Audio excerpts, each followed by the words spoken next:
What's going on, everyone? It's Phenomenon. Welcome to another video where we're about to do Ruby Life Pools 10. Currently about 308 item level. Not doing too shabby. I like to get 210 so that my friends stop making fun of me, but we're going to get there. All right, so this guy here, the big dude, he's the one to look out for. He leaves these big piles on the ground, and that's the big thing you want to look out for. And when you first get into this room, ideally, you want to get the other big guy that's back there. Now, he doesn't get close enough. I don't know if my timing was off or what, but we want to get this caster here. We want to lust, and we want to beat all this stuff up. I should have pulled those dudes over there as well. I just like to ensure I have plenty of count. I would rather have 102% than 98. Nothing else hurts my feelings like that. So right now we did lust. I failed to point out the buff that I had, which I'll explain next time, which gives me another little spirit bear that pops out. But all right, so for now we're going to lust this thing down. Look out for the primal juggernaut who will do the slam on the ground. And then there's a caster that we killed real fast that gives him like a shield or something. So those are the two things to really look out for. All right, so there's the big dude. I could have pulled this whole room. Like, nothing made sense on this pull to me. It's really out of order from what I typically do. I typically have that primal juggernaut back here, and we're fighting two of them. Then I pull all these casters this way and start clearing the room. But with how this worked out with the juggernaut, I just decided let's kill the casters so we can move around and not have to deal with them, and then we'll just pull that juggernaut around the room. Here's the guy you got to kill to unlock this fire gate. That's different. This used to be open in Season 1. They've now blocked it off. Not sure what the point of that was. I guess so maybe you can't pull it into the boss. That's probably what it was. I figured it out. All right, so now we're going to start gathering these casters. I was attempting to somewhat use this pillar to line a sight. I'm not sure. I think someone ended up kicking it, so that's fine. And the big thing here I'm trying to do is AoE down the juggernaut before I pull the other big guy, but then just keeping in mind that the casters are going to just stand there. So also we've got a shaman healer, so we've always got to look out that we're standing in this circle. All right, so I'm waiting for, can I get a kickoff? I don't have one. That's fine. It's dead. We should be able to go right now. There's no reason that I'm standing here fighting two dudes. So this is a mistake. I need to be running. Dream Conduit right there. When Dream Conduit goes off, and I'd advise that you track it, you cast Maul, and that gives you one additional bear spirit that comes out.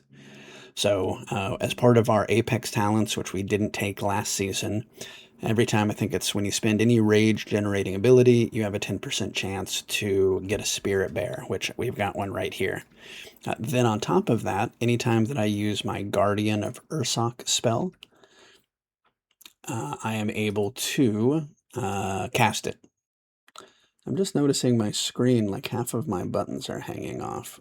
So let me try to fix this live. What is going on here? Whoop, shrunk. That is weird. I wonder how long that's been going on. Excellent. All right, the whole screen fit. All right, anyway, so with this guy, he charges. So you want to try to have him stand into a wall. That's just the big thing that I missed by fixing my screen size. That was wild. Okay, anyway, so yeah, run that guy into a wall. Okay, biggest tips for this person. Stand on the tip of a flower. Right, so you kick her immediately, otherwise she's going to stand there. Then bring her to where she is standing on the tip of this flower, and then everyone get close, because she's going to do this hail burst, which leaves things on the ground, and you just run to the tip of the next flower. And that's it.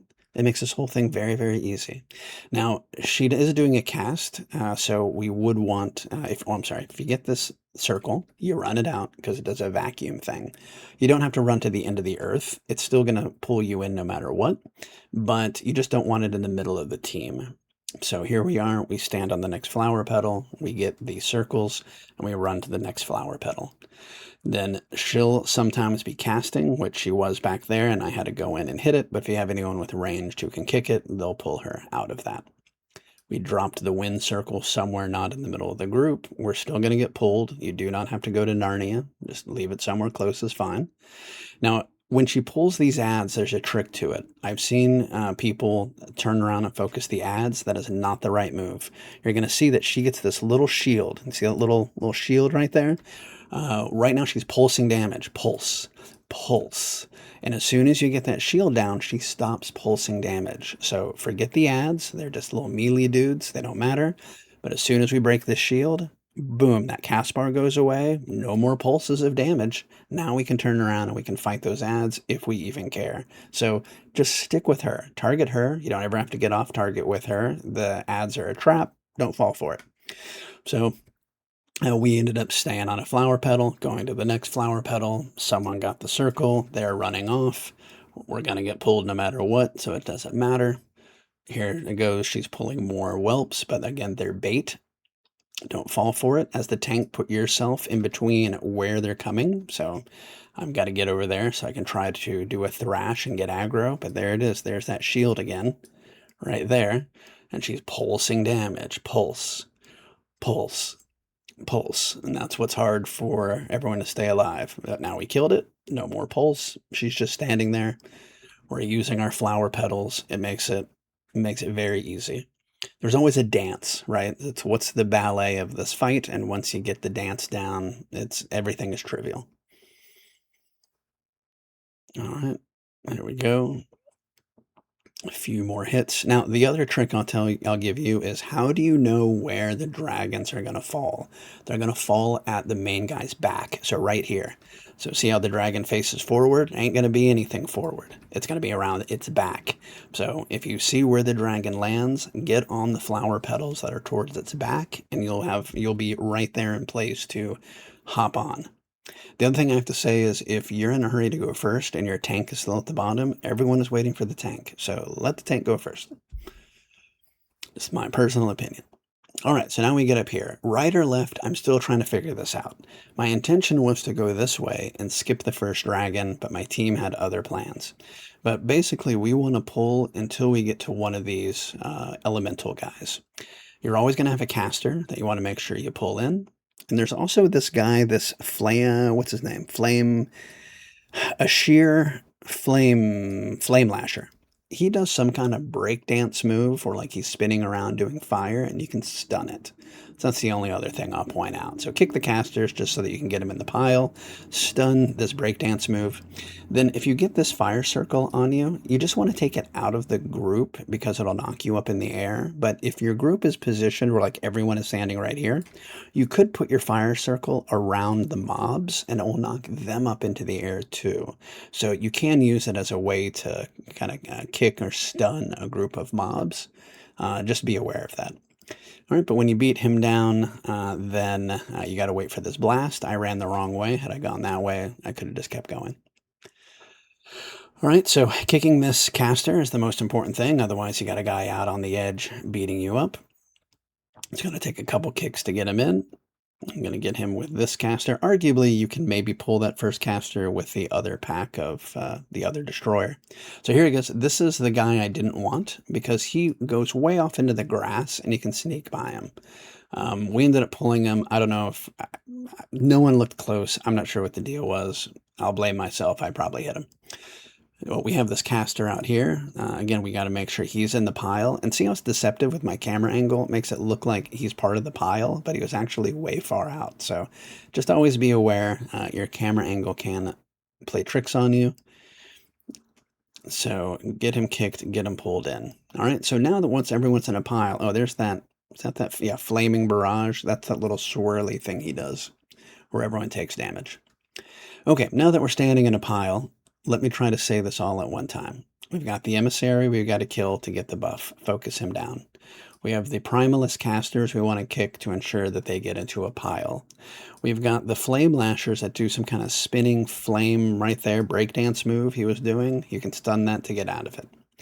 The destroyer, he's going to give you those red circles that you need to run out or otherwise not stand on the team. And then Flame Gullet, he just pulses damage and does these flame cones. All right, I've got Dream Conduit, so I just did my maul, and there's my spirit right there, whooping up on things. So that goes off every time I cast this Ursula too long spell name down here. It gives me a charge of that Dream Conduit, which I track on the in-game cooldown tracker for under bars. And then that tells me I can hit Maul and get another spirit out. All right, so rinse and repeat times 4. Make sure that we're kicking the Primalist to get them into the pile. There goes the Flaming Barrage Breakdance move. I believe someone stunned it. And then there's the circle right there. You don't have to go too far. And if you overlap a mob, they pop up. But it's not the end of the world. It's an advanced tactic. It's great. It's a free kick. If you don't do it, the big deal is don't overlap your team. Because a stun to your team being knocked up is more significant than the mob. All right. So here we go. He's breakdancing. I should have stunned. I've got my stun right there. Could have done it. Not paying attention. Typically for me, as I go into the season, it is at first I'm just trying to survive, and then I'm trying to pay attention and learn, figure out what everyone does, and then after a while, I have brain capacity to do better kicks, better stuns, all of that stuff. You just gotta reach that point, and I am not there, and that is okay. All right, so we all had to run out because we killed the big elementalist first. Now we've got to go in and do our janitorial cleanup job.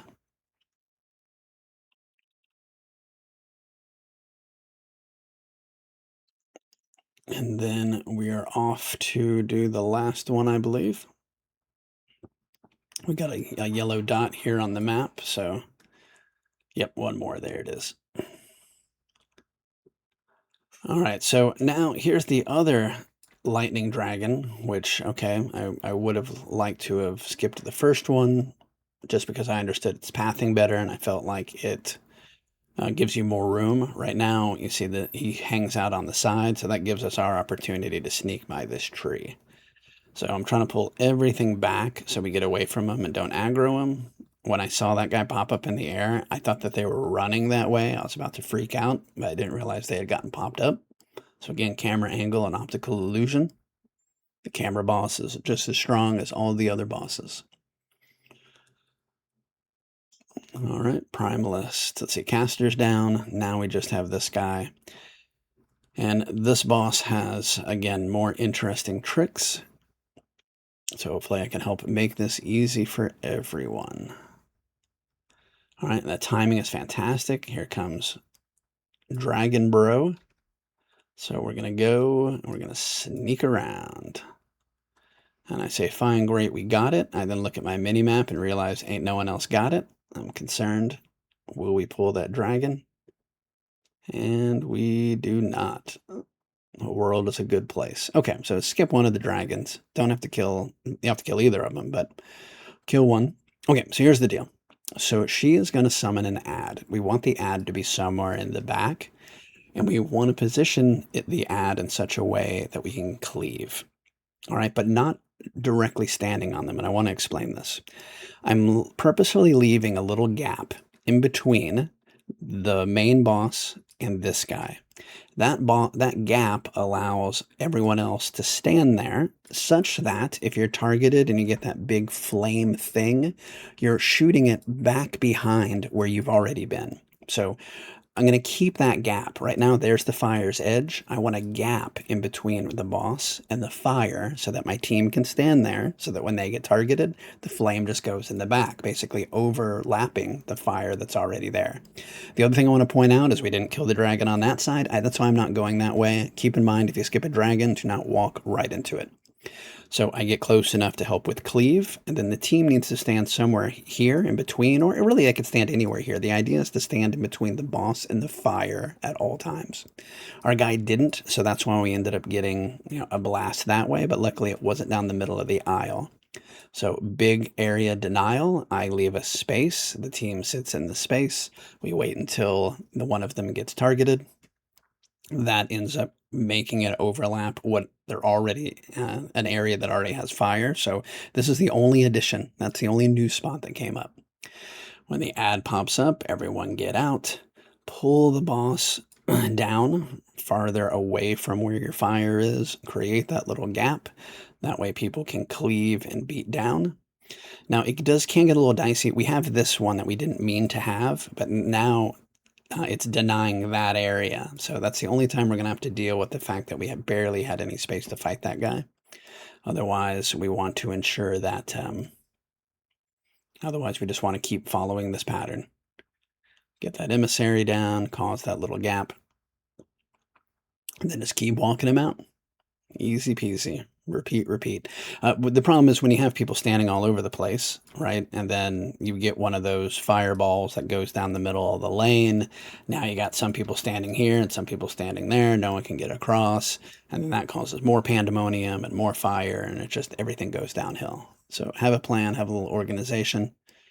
And remember, as the tank, your team can get pulled along like NPCs along with the rest of them. So if they don't know the pattern, then you can move the boss out and kind of force it to happen. All right, apparently everyone's after some kind of trinket. I have no idea what it is. Didn't know this place was special. I'm just doing it for the vid. All right, so we've pulled it down all the way to this first pack. Basically focus on the lieutenant. He's got a nasty kick. Otherwise, there's just a lot of AE damage that goes out. And then I'll show you my trick for the next area. When you go to fight the next pack, the biggest risk is pulling the pack that's in front of the boss, which seems to happen a lot for me, where I would just go up and I felt like I was body pulling this pack right here, and I'd inevitably get the pack back there. So what I started doing is line of sighting it over here. So I'm going to moonfire those guys, and then I'm just trying to get the team to stand over here. And if I can, this caster will come walking on up, say, hey, what are you guys doing back there? You guys drinking beer behind here? I want to join. And then surprise, it's knuckle sandwiches. So now we're nowhere near these dudes. It allows me to pull those little ghosts that were here and grab these. Someone is going to run into this stuff. So just pull it now. Deal with it purposefully rather than have someone run into it. Now, a flaming barrage, that's the big terrible one. It targets someone and whoops on them. It can be kicked. So if you see it and you can kick, or I'm sorry, it can be stunned, not kicked. So if you're like me and you have this AE stun sitting here and you're not using it, you should definitely use it. All right, now we're just getting this last pack. And now here, this is again just a tough one because there's a lot of damage that goes out. Just focus on the high channeler here. You can see that pulsing damage that goes out. Pulse, pulse. That's the dangerous stuff. And, you know, he's got a shield to beat down. Basically, just focus on this guy, and everything else will get lost in the sauce. And then we can head on to the glass guy.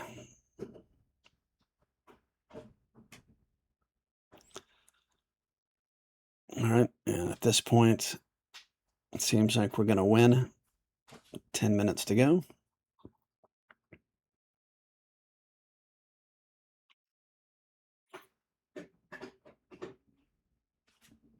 All right. Okay, so for the boss, we're going to stand right here in the middle of these two pillars.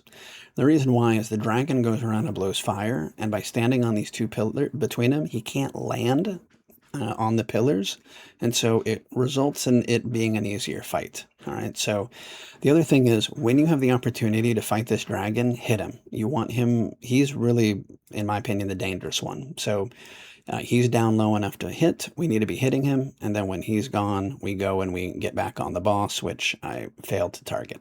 All right, so that's the beginning of that. Now, these flame circles, there's also a mechanic to it. I wasn't paying attention, but what happens is you get targeted, and then you get these flame things on the ground, this area denial here. But the wind will come and move all of it around. So right now, we got to dodge the dragon. All right, so the wind is coming this way, we saw. That means it's pushing everything away. Right now, the wind is going to change, and it goes clockwise. So it was there. Next, it's going to be that way. So if we leave the puddles over there, then when the wind event happens, it's always pushing the fire away from us. If we had done it in the wrong place, like maybe over here, it would be pushing the fire into us and we have something to dodge. So now here is the place, diamond, because again, it goes clockwise. It started here, then it was here, now it was here. So we have a demonstration right here. This is going to get pushed into the pack when the wind happens. Right here it is crawling at us, and now we're standing in the fire as we're trying to dodge. So if you're aware of how that wind works, then you can drop off your circles in a way that always keeps them moving away from the pack, away from the pack. Now the same thing holds true here, but at this point I'm running. I don't remember the last direction the wind went. I totally forgot. But you see the boss out here, he jumps on, and we're just going to keep fighting the dragon, and the boss is going to end up probably dying on top. We're going to forget he even exists. But the dragon is the one that blows the fire. He's the one that does the puddles. He's the one that the wind is affected by the wind. So the dragon is really the boss here. That's why I say if he lands close enough to hit, just keep hitting. But there's really no difference now other than he doesn't fly around. So if we can figure out, and again, me yapping, even while recording this video, I forgot to take a look at which direction the wind was coming from. So I'm just going to stack it next to the other stuff rather than have a lot more to dodge. Where is this wind? Maybe we're never going to see it again. All right, but yeah, if we knew, we'd know where to put it. But at this point, I just assume walk this way where we have a lot more open area and get this guy beat down. So that was it. Hopefully that helps. That wind, knowing the wind and how it goes.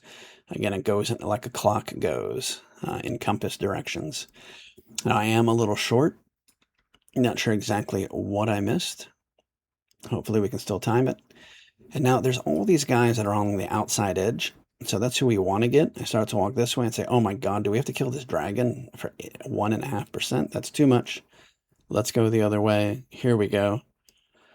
And again, I'm trying to do the math. Is that enough? 1.8, 1.5, I think I need. Yes, that will be enough. So we're going to get them, pull them out.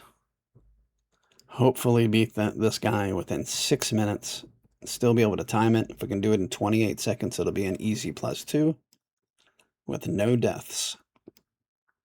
Looks like we are going to make it.